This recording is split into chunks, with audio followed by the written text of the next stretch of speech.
It's BlackRock. So, I mean, it's a cash cow for them. And so they've had to keep the price of silver cheap, but the world's catching on. For the first time, I believe it. I think silver is one of those bets that you only get once in a lifetime. This is why I think it's happening. Now, these slides are a year old, and I've showed this. A lot of people have seen this, but maybe you haven't. This is Senate Subcommittee Hearing S.2768. If you Google it, you'll see it's 1942. But if you read the first paragraph, the present consumption of silver for war purposes is at the rate of about 100 million ounces a year and is growing rapidly.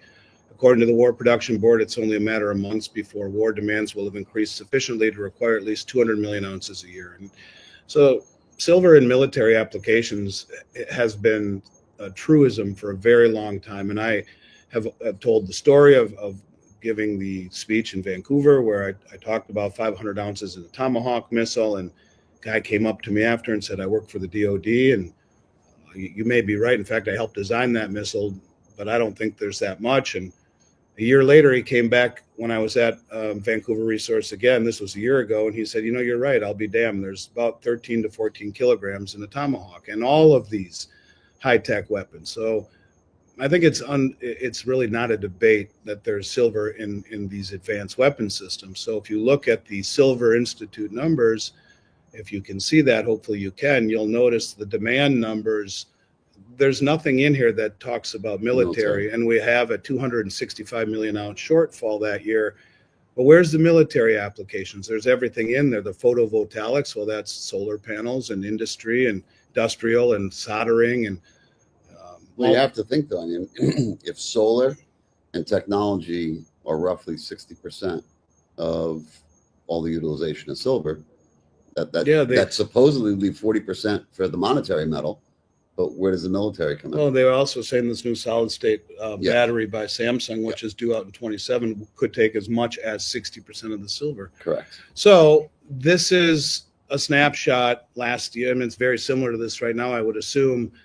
On COMEX, the short position, where you have the red line represents the biggest four banks on COMEX that are short, commercial banks, and the green line are those four plus another four. So it's the top 8 largest positions on COMEX. You have a massive concentrated short position in silver. Western banks. Now, why the hell would 8 banks have that kind of a short position? Look at crude oil way down here, and why would they do that? Look at cocoa. I mean, all these things. Why would they suppress silver? That's the real question. Why? Well, the military industrial complex needs cheap silver to make weapons, and look at what the rest of the world has finally caught on to. The rest of the world understands this, and this is the LBMA vaults. It's lower than this now. There's under 800 million ounces there, and of those 800 million ounces, there's only about 260 million that doesn't belong to the ETFs. And David Jensen will tell you that the LBMA trades.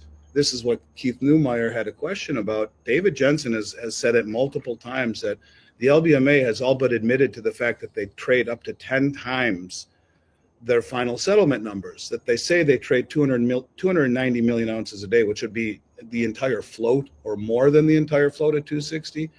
But he says those numbers are 10 times understated, that they trade up to 2.9 billion ounces a day or 3.5 times the annual global mine supply. Well, the world knows it.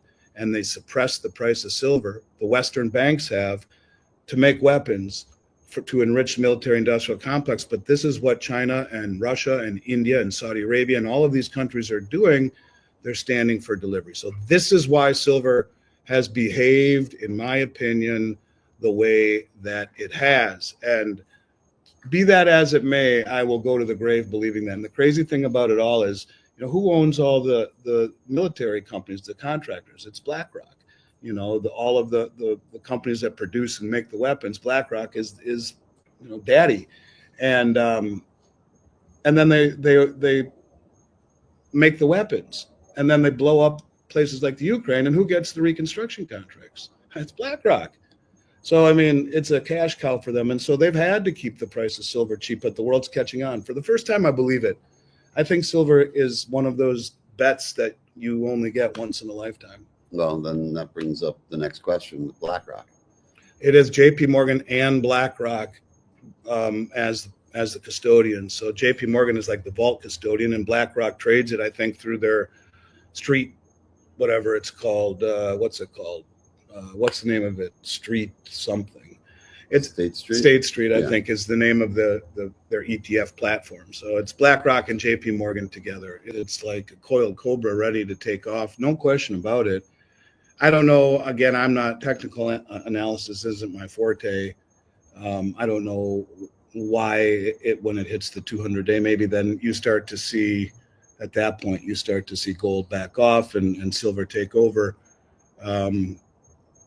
To me, silver, there are very few things in the world that offer the asymmetrical setup that silver does, where you have such low downside and such high upside. I think the idea is anytime you're buying it right now at these levels, sub $33. I mean, it's insane. It's cheap. just It's dirt cheap. I mean, just looking at it, dividing by 45, where gold is right now, We're still 33.20 we're divided just at by about 100, 101. So I mean, the last 150 years would tell you it should be $74 an ounce right now. I mean, it's dirt cheap.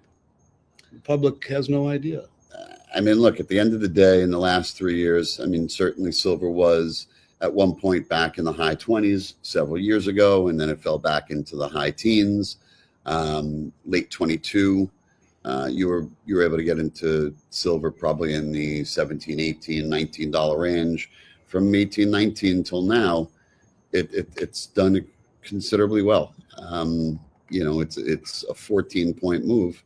It's still almost a 70 some odd % return on your money. Is that it for it? No, I think that silver has, as Andy was talking about, just playing the ratio with history, it should be $75. That doesn't even take into account inflation adjustment. If you put inflation adjustment into it, we should probably be north of 125. You're seeing the LBMA be bled dry and go from T+1 to T+8, which is basically 8 weeks, which is basically a default. And they say it's a shortage of trucks and manpower. You're seeing massive inflows, about 80 plus million ounces of silver delivered into COMEX, the largest ever here in the March contract.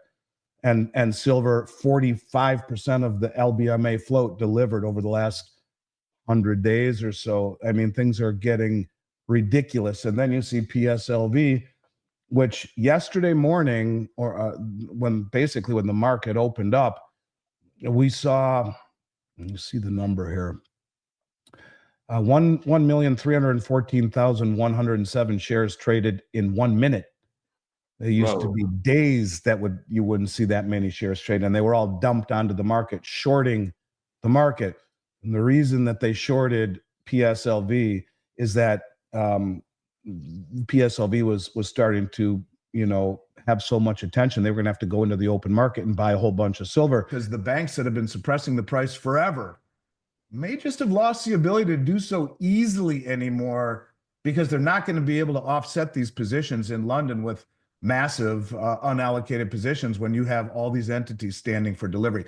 People's Bank of China has added 600 tons of gold in 2024 that we know of, probably a whole lot more, not to mention what they purchased. But this heavily unallocated paper gold to physical ratio market is breaking. And when you realize HSBC, Scotiabank, JP Morgan, they depend on these derivatives and these unallocated gold to hedge their positions. They're not going to be able to take these massive naked positions anymore, these positions that have allowed them unabated to manipulate the market, because as I've surmised for a long time, there are entities starting with the BRICS and now the United States that are getting wise, I think, to just how important physical is in a game that's rigged. When you see Jeffrey Gundlach come out, the bond king, saying, $4,000 gold is easy and in the cards, you're beginning to see a lot of big name people understand exactly what's happening. These are cash and carry exchanges where the price setting is far more realistic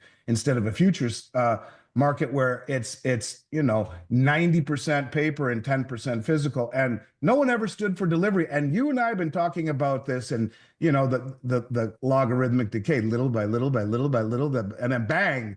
Are we at that point? Well, it sure feels that way when almost half of the available silver has been drained. And now they're saying it's logistics. We can't really get it over to you as fast as we would like. Demand for physical gold and silver is rising. And this is a move away from the Western markets. It's a big deal. We'll see how big it is. But yeah, I think this is something people really need to pay attention to, on top of the fact that it just continues to move higher. It seems almost every day now. Yeah, it's not as bad as it was. In gold, it was up to $84 an ounce at one point. Silver, certainly it was bigger, but if you look like, for example, right now in China, as an example, when you talk about arbitrage, silver today last night was at $35 an ounce in spot in Shanghai. So there is arbitrage around the globe, but not as significant as it was a few weeks ago, because it's becoming too difficult to get it there. So I think that arbitrage, which would necessitate some form of expediency in getting the metal sent this way, when you're talking 8 weeks delay, makes that cost or that extra vig probably not really worth the effort. But now that these contracts are being stopped, I think that this is something that is going to start to perhaps put great strain on the physical market, perhaps could put a run on the LBMA, and really start to shift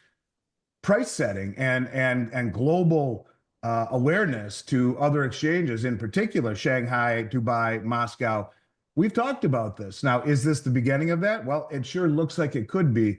But the United States is now prioritizing delivery over paper, which is something wholly, completely different.